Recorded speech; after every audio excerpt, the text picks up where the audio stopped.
Hi, it's me, richest man in Watopia. Just taking the moment to step out of the brand new penthouse apartment that I've just purchased. The cleaners are in. It's a wild party last night, wild. I think some of the women, they're still doing the walk of shame right now. Debbie, bloody Debbie. She's a wild one. Anyway, back in 2019, I posted a video of the top 10 most brutal climbs in Zwift. Now, things have come a long way since then. Things have changed. More worlds have come in. More climbs have come in. And it's time to update that list. But let me know down in the comments below.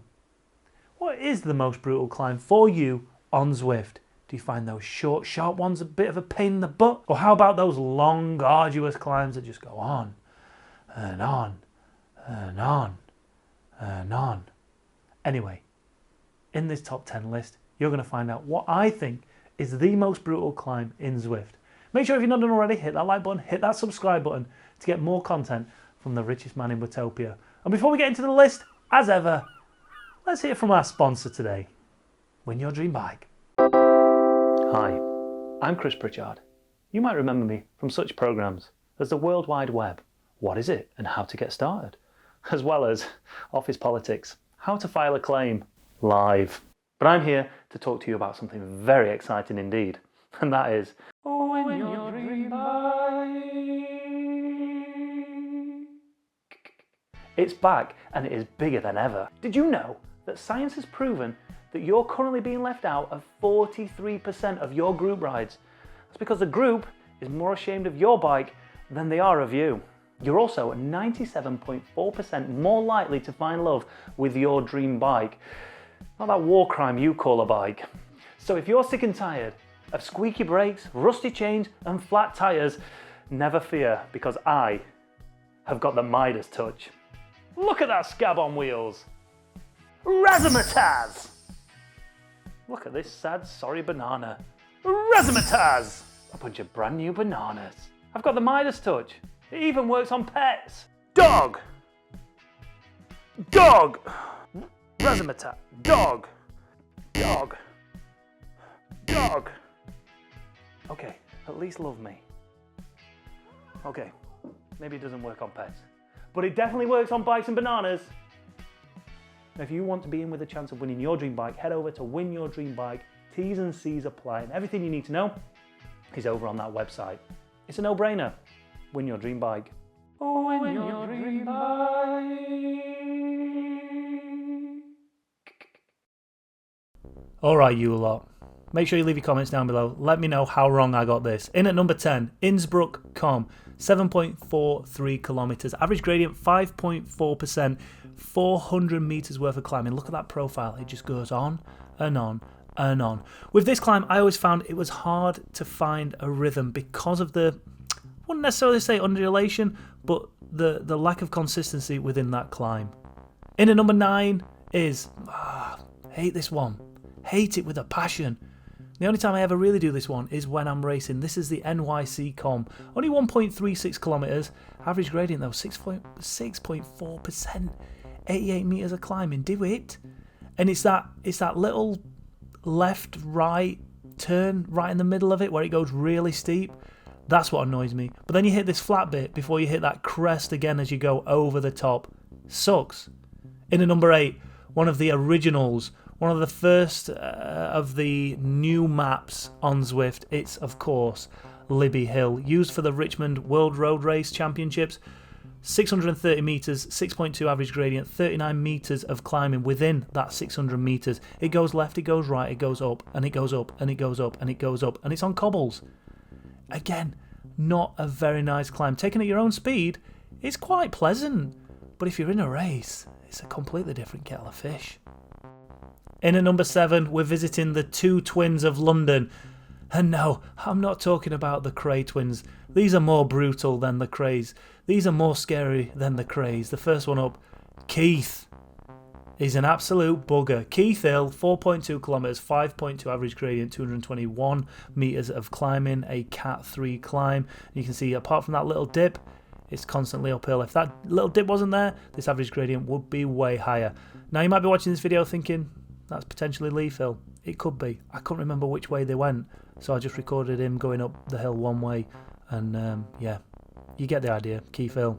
In at number 6 is his slightly uglier twin brother, Leith. Leith Hill. A damn sight shorter at 1.95 kilometres. More gradient to deal with though, 6.9 average, 134 metres of climbing. This is a 4th cat climb, but just as brutal, just as horrible, just as monotonous, just as meh.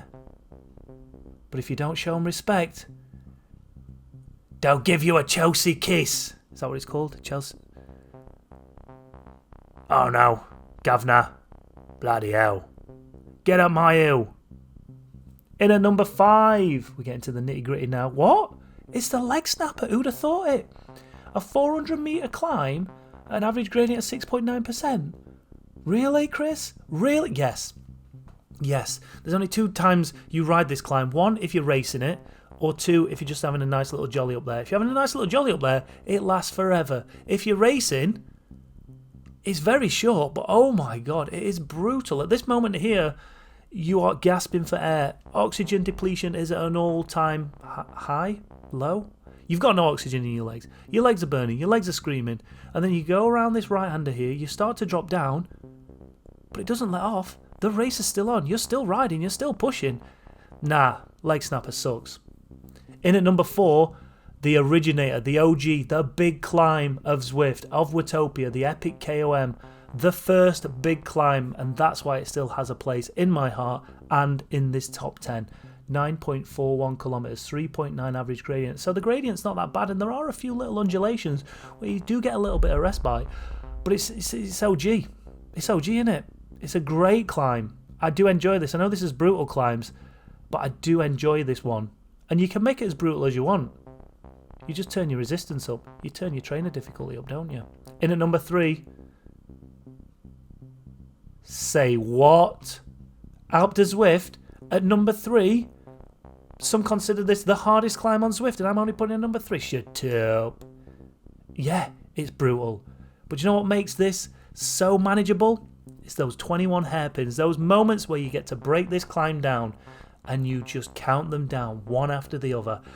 If they weren't there, maybe this would be the most difficult climb, but thanks to that, it allows me especially to just take it chunk by chunk, not worry too much about the whole climb, and just relax. There's a reason the route of Alpe d'Huez Zwift is called the road to the sky. It's because it just goes up and up and up. And some people can't handle it. Just like that guy back then who turned round. Pussy-o! In at number 2, what's it gonna be? What's it gonna be? Who thought it was gonna be? The radio tower. Again, do it, Chris. What the hell about? It's only a kilometre long. But look at that average gradient. Come on. 13.7%. I'm having a laugh. And the only way to get to this is by already summiting the epic or the reverse epic KOM. So by the time you get up here, that's got no in the legs. You're ready to give up. That's had enough. But no. We're going to hit you with some 17% max gradient. We're going to put that radio tower right at the top just so you can see it, but you feel like you never get to it. But the prize after all that is being able to descend and get that top speed on Zwift.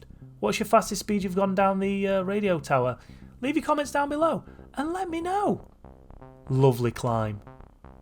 When I say lovely, I mean fucking brutal. Have you hit that like button, by the way? Hit that. Go on, do it. Do it. So what do you think's in at number 1, eh? What's your guess? I mean, if you know me, you'll know exactly what it is. If you've witnessed any of my streams, you will know what it is. And if you don't know what it is, you're going to find out now. It's Vento, innit? Mont Ventoux, KOM, Vento, whatever you want to call it. I've tried it once, I'll never do it again. 19.05 kilometres, 7.7 average gradient. This is by far the most brutal climb on Zwift. But why, Chris? 1, the length. 2, the gradient. 3, it's just so bloody boring. There's no stimulation to get you through this. There's no markers apart from Chalet Rene. Is that what it's called? Like a quarter, what is it? A third, 2/3 of the way up, 2/4, half a way up. I don't know. But that's only the real marker that you have to aim for to try and break this up. Other than that, it's just a slog right from the start. You think you're progressing, you think you're getting somewhere, but you never do. And it's not until you get to this point here that you actually go, well, I might make this climb now. I might actually make it to the top. The most brutal climb on Zwift. Leave your comments down below and tell me I'm wrong. But you won't, because you can't. Tell you what, it gets cold here quick when the sun goes down. That was my top 10 list of most arduous, most brutal, most epic climbs on Zwift. Was I right? Was I wrong? Well, it's my opinion, so it makes no difference to me. Do you think I was right? Leave your comments down below. Let me know what you think is the most brutal climb in Zwift. Let me know if you could put any real-life world climb into Zwift, which one would it be? As ever, thanks for watching. I think the cleaners have finished. It's time for another party. Debbie, get your son back in here. Bring her too. Harry, no, he's not coming. See you soon.